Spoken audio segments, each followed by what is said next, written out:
High বন্ধুরা, তো দাঁড়াও ভিডিওটা স্কিপ করো না, পুরোটাই দেখো। পুরোটা না দেখলে ঠাকুর তোমাদের পাপ দেবে।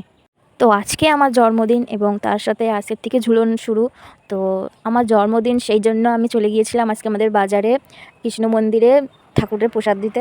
অনেক দিন ধরেই আশা করেছিলাম যে আজকের দিনটা কবে আসবে কবে আসবে, তো ফাইনালি তো আজকের দিনটা চলেই আসলো। কিন্তু গিয়ে দেখি এখনও ঠিকঠাকভাবে সব কিছু সাজানো হয়নি।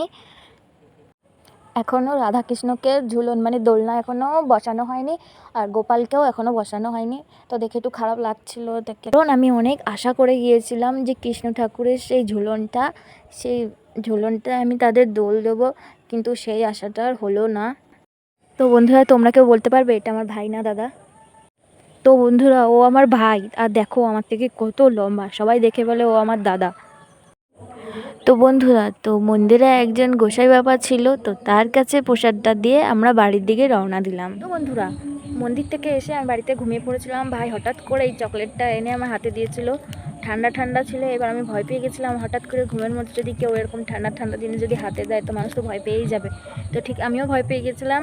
তো থ্যাংক ইউ সো মাচ ভাই আমার এই কিটক্যাটটা দেওয়ার জন্য। তো ভিডিওটা এই পর্যন্ত, ভালো লাগলে একটা লাইক কমেন্ট করে দিও। বাই, দেখা হচ্ছে অন্য কোনো ভিডিওতে। আর যদি কোনো কিছু ভুলভাল বলে থাকি তার জন্য ক্ষমা করে দিও আমাকে, কারণ আমি ভিডিও বানাতে গেলে মানে মুখে ভিডিও ভয়েসে বলতে গেলে আমি একটু থতমতো খেয়ে যাই। তো কোনো কিছু ভুল হলে প্লিজ আমাকে ক্ষমা করে দিও। নেক্সট টাইম মানে ভিডিও বানাতে বানাতে এটা ঠিক হয়ে যাবে।